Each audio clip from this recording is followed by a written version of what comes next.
जहाँ तक पानी की व्यवस्था की बात है, पानी के लिए राजस्थान सरकार ने हमसे अप्रोच किया है और वो एक बहुत बड़े पैमाने पे उन्होंने ये कहा है कि राजस्थान के अंदर पानी, पीने के पानी की व्यवस्था में लगभग 30,000 करोड़ रुपए का अनुमान है जो विभिन्न परियोजनाओं पे खर्च होता है। और हमने राजस्थान सरकार को ये कहा है कि आप अपने जो भी इस तरह के प्रोजेक्ट हैं उनको बना के भेजें और हम एक्सटर्नल फंडिंग के लिए आपकी पूरी मदद करेंगे। मुख्यमंत्री जल स्वावलंबन अभियान, इनके सभी कामों का निरीक्षण प्रभारी मंत्री, प्रभारी सचिव, जन सहभागिता और इन सारे जहां भी जल स्वावलंबन के अंतर्गत कार्य हाथ में लिए गए हैं उनमें जनता का जुड़ाव। इस हेतु 17 अप्रैल से 24 अप्रैल तक जल स्वावलंबन सप्ताह मनाया जाएगा। हर व्यक्ति की टांकली बनी हुई है, किसी के मतलब 4 परिवार की टांकली बनी हुई, किसी की एक ही है। जिसको जितना पानी चाहिए उतना वो बांट के लेते हैं। जिसके पास अगर पानी पहले खत्म हो जाए तो क्या हो जाए? वो जिसके पास वो कम, जिसको मतलब पानी वापरास होती है, उसके पास अगर बच जाता है तो वो 2-4 मटकी ले लेते हैं, तो बाद में उसको वापस दे देते हैं। इस हिसाब से गुजरान चलता है। बहुत बड़ी मुश्किल से पानी पैसों के ले आती है, 7 पैसा करके ट्रैक्टर की टंकी डालती है, फिर उसमें बंटवारा करके हम लेते हैं। किसी को मिलता है, किसी को नहीं मिलता है। कोई गरीब आदमी है, कोई टैंकर के ट्रैक्टर की टंकी में पैसे किसी को बांट दे देते हैं। किसी के पास है ही नहीं, वो क्या दे, उसको तो बहुत मांगना पड़ता है। गांव में जो मटका ले जाता है उसके पास जाता है, यार एक जग पानी दो, इतनी हालत है। 2 दर्शक हैं, उनसे बातचीत के साथ चर्चा को आगे बढ़ाएंगे। शौकत अली साहब डीडवाना से और सुनील जी जयपुर से हमारे साथ हैं। शौकत साहब नमस्कार।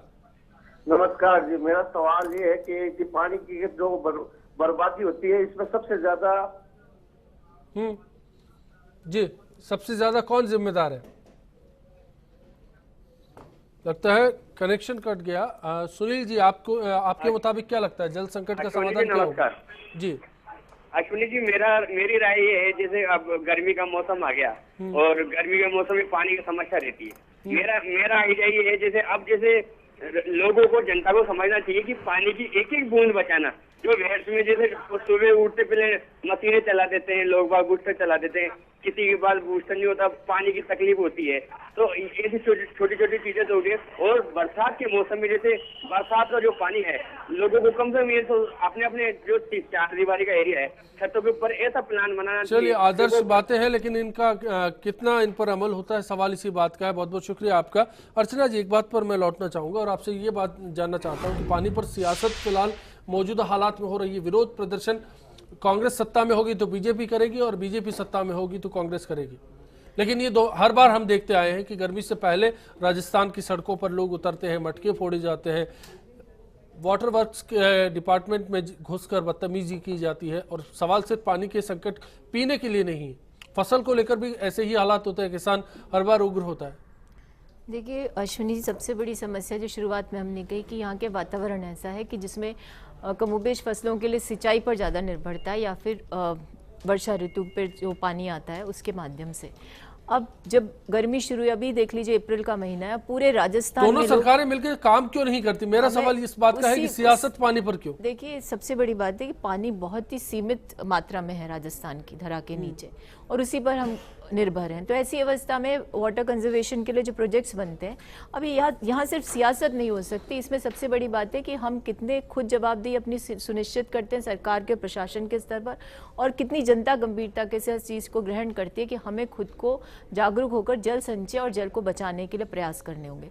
आपने देखा अभी मीडिया के माध्यम से कितनी सारी खबरें आती है, लातूर को लेकर की जो ट्रेन चली उसको लेकर वहां भी सियासत हो रही है। इसीलिए मैं जानना चाह रहा हूं, हर कोई चाहता है कि क्रेडिट वो ले, कि पानी कौन लेकर आए। देखिए, ये समस्या तो है निश्चित रूप से, क्योंकि जब परवन जल सिंचाई योजना हम लेकर के आए थे पिछली गवर्नमेंट में, हमने उसका काम कर दिया। अब सरकार का, ठीक है हम सत्ता से बाहर हुए, तो दायित्व था भारतीय जनता पार्टी का कि प्रथम बजट में उसके बारे में पैसे का आवंटन होता।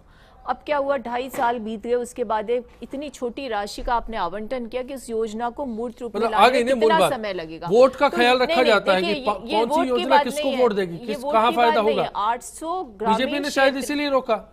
सिर्फ आपका नजरिया जब पेरोकियल हो जाता है ना किसी भी चीज को लेकर के कि कांग्रेस की योजना थी और इसमें अगर हम किसी भी राशि का संचय करेंगे, इसके लिए बजट का एलोकेशन करेंगे तो इसका यश कांग्रेस को मिलेगा। ये एक बात रिफाइनरी को लेकर है, उदाहरण के रूप में आपको मैं बता रही हूँ। अभी भी आप देखेंगे भारतीय जनता पार्टी के परिदृश्य में तो बहुत दुखद स्थिति है कि जो मूलभूत सुविधाओं से जुड़े हुए बजट हैं, चाहे वो शिक्षा हो, चाहे स्वास्थ्य हो, चाहे पेयजल हो, उसमें इतनी ज्यादा कटौती की गई कि आज भले ही पीएचडी मंत्री जाती हो जगह जगह जाकर बूस्टर बंद करवाने की कार्रवाई प्राइवेट सप्लाई करने वालों को, लेकिन वो असर नहीं होता। मुकेश जी से जवाब बनता है। बिल्कुल, एक कॉलर है उनके बाद। नमस्कार, राजेंद्र जी हैं अजमेर से। नमस्कार साहब। बताइए सर। मैं कहना चाहता हूँ कि हर साल जो है पानी की व्यवस्था में दिक्कत आती है, आपातकालीन व्यवस्था करती है, सरकार को बजट बढ़ाना चाहिए और समुद्र का पानी खा रहा है उसको मीटर करने के लिए कोशिश की। चलिए, पैसे वाली बात मैनेजमेंट से जुड़ी है, मैं इस पर आगे आऊंगा। बहुत बहुत शुक्रिया आपका। राधेश्याम जी झालावाड़ से क्या कहना चाहेंगे? सर मैं ये कहना चाह रहा था, हमारे यहाँ भीम सागर से लाइनें जुड़ी हुई है जी जलवायु विभाग की। सर लोग बाग और गवर्नमेंट दोनों लापरवाह है, खुले नल छोड़े रखते हैं, है ना, तो इसके ऊपर कोई कार्रवाई नहीं होती, पानी नहीं बहता रहता है। तो मतलब पब्लिक को और गवर्नमेंट को दोनों को जागरूक होना चाहिए। पब्लिक पर भी बिल्कुल जागरूकता का तो सवाल है। बहुत बहुत धन्यवाद आपका भी। मुकेश जी, एक बात आपसे भी जानना चाहूंगा। मैनेजमेंट का दावा तो करते हैं लेकिन उससे ऊपर सियासत होती है। एक मिसाल दी परबन के यहाँ अर्चना जी ने, आपसे जानना चाहूंगा ऐसा क्या कारण है कि परबन जैसे प्रोजेक्ट को रोका गया? अश्विनी जी, मैं एक बात कहना चाहूंगा कि जहाँ सियासत की बात आती है तो कांग्रेस हम कर रहे हैं तो उनको सियासत नजर आती है, वो खुद क्या करके जाते हैं उनको सियासत नजर नहीं आती। आज एनडीए के शासन जब था, अटल बिहारी वाजपेयी देश के प्रधानमंत्री थे, ग्रामीण पथ जो अटल जी ने दिए प्रधानमंत्री सड़क योजना, वो पूरे देश भर में चर्चित रही। उसी के मुताबिक प्रधानमंत्री अटल बिहारी वाजपेयी का सपना था कि अगर देश की नदियों को जोड़ दिया जाए तो देश में जो सूखे के हालात है उससे हम बाहर निकल सकते हैं। 10 साल यूपीए का शासन रहा, उस योजना पे अगर काम होता तो जो हालात देश में है शायद उससे हम उभर पाते। क्या नरेंद्र मोदी इस पर काम कर रहे हैं? नरेंद्र मोदी कर रहे हैं। इसलिए मेरा कहना, आप लंबे समय तक शासन में रहे, आपने अगर किसी प्रधानमंत्री ने कोई योजना छोड़ी, आप उस पर काम करते, 10 साल आपको राजस्थान की कोई नदी जुड़ेगी लगातार दिया है। राजस्थान की किसी नदी को फायदा मिलेगा? कहीं कोई नदी का पानी आएगा? जब सारी चीजें जुड़ेंगी तो कहीं न कहीं राजस्थान को भी उसका फायदा। राजस्थान में तो केवल जल बंटवारा जो है उसी पे अगर ठीक से काम हो जाता तो राजस्थान को बहुत कुछ फायदा हो सकता था। आप सत्ता में सवाल किससे कर रहे हैं आप?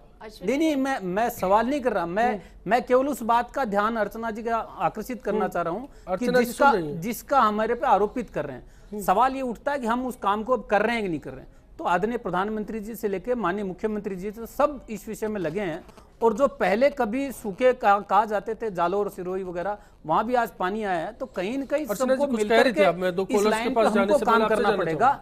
और इस सारे विषय पे जैसे सियासत से ऊपर उठ के जब तक हम काम नहीं करेंगे, सोचते तो नहीं है, इसी बात का तो सवाल है, चाहे अर्चना जी हो चाहे मुकेश जी। देखिए, जब आपने राजनीतिक परिदृश्य में इस पूरी समस्या को उठाने का प्रयास किया तब मैंने एक उदाहरण प्रस्तुत किया परवन जल सिंचाई योजना का। लेकिन अभी ये कह रहे थे नदियों को जोड़ना, ठीक है, आप लॉन्ग टर्म पॉलिसीज बनाइए, हो सकता है देश हित में हो भी, आपकी सोच अच्छी हो, आपकी समर्पण की भावनाओं की देश में पानी के संचय और उसको संरक्षित करने का एक लॉन्ग टर्म विजन हो। लेकिन राजस्थान जैसे राज्य में, महाराष्ट्र जैसे राज्य में, जहाँ पर लातूर जैसी परिस्थितियाँ होती हैं, वहाँ पर आपको शॉर्ट टर्म पॉलिसीज पे भी फोकस करना होगा और पूर्ववर्ती समय से चली आई योजनाओं के प्रति अपना जो द्वेष का नजरिया उसको बंद करना होगा। अब आज की स्थिति राजस्थान के बारे में बता रही हूँ, पीएचडी डिपार्टमेंट की जितनी योजनाएं हैं वो सारी पूर्ववर्ती समय की योजनाएं चल रही है। इनको ना तो बजट एलोकेशन होता है, ना इनकी मंत्री के पास इतना विजन है कि वो जाकर के पैसा लेकर के आ सके। इन्होंने दरें जरूर बढ़ाई पेयजल की, लेकिन इन्होंने कभी ये सोचने का प्रयास किया कि इनके पूरे राजस्थान में आधे से ज्यादा जो उपभोक्ता उनके पास मीटर्स ही नहीं है। मैं उपभोक्ताओं को रुक करना चाहूंगा, मैं सूरत हाल जो है जनता से ही समझना चाहूंगा। जाकिर साहब और खालिद साहब हमारे साथ जुड़े हैं, दोनों बीकानेर से हैं। खालिद साहब नमस्कार। नमस्कार सर। बताएं, पिछली सरकार ने क्या काम अधूरा छोड़ा है उसको सोचने की बजाय सरकार जो काम जनता की परेशानी दूर करने के लिए हो उस पर बस अमल करे, उसको जितनी जल्दी हो सके पूरा किया जाए बस। जी बहुत बहुत शुक्रिया आपका। जाकिर साहब आप क्या कहना चाहेंगे? सर मेरा यह कहना है कि अपना बिल्कुल सही कहा कि हजारों कनेक्शन इससे होंगे तो विदाउट मीटर के अंदर। मेरा एक छोटा सा सुझाव है, शायद ये बिल्कुल छोटा सुझाव है, किसी को पता भी नहीं होगा कि हजारों लीटर या करोड़ों लीटर पानी जो बोतलों के अंदर स्विमिंग पूल बने हुए ना, इनके अंदर सिर्फ एक दिन के लिए यूज में होता है। हजारों लीटर तो एक गांव एक दिन में पूरे इंडिया के अंदर पानी यूज होता है, उतना पानी एक गांव पी सकता है, जो एक दिन के अंदर सिर्फ नहा के वो रोडों पे छोड़ देते हैं वो पानी। चलिए, बिल्कुल बिल्कुल, बीकानेर रेगिस्तान से जुड़ा इलाका है, समझा जा सकता है हालात क्या है। ब्रेक लूंगा, ब्रेक के बाद एक्सपर्ट पैनल का रुख करेंगे, वाटर मैनेजमेंट की बात करना चाहेंगे। ऐसे हालात में जब राजनीति हो रही है, उस बीच में क्या मैनेजमेंट कहीं इस समस्या का हल ला सकता है? छोटा सा ब्रेक। ये एक ही काम को 10 बार करना चाहते हैं, है ना। पहले ट्यूब बांध जाएंगे, पानी बहता रहेगा, थोड़ी बहुत रिपेयरिंग कर आएंगे, फिर दूसरे दिन जाएंगे, फिर 8 दिन बाद जाएंगे। मेन तो कर्मचारी है, उसका परमानेंट काम ही नहीं कर पाता नल का। गवर्नमेंट को अभियान चलाना चाहिए, लोगों को समझाना चाहिए कि पानी की कितनी ज़रूरत और महत्व है, तो इस तरह के प्रोग्राम करें और आम आदमी को भी इस पानी के बारे में बचत करें, किस तरह रोका जाए, पानी वेस्ट ज़्यादा इसे रोके। इसके बाद ये पाइप लाइनों फूटी रहती है, उस पर भी ध्यान दें, लीकेज वगैरह हो तो आम आदमी भी, और उस पर डिपार्टमेंट मॉनिटरिंग करें।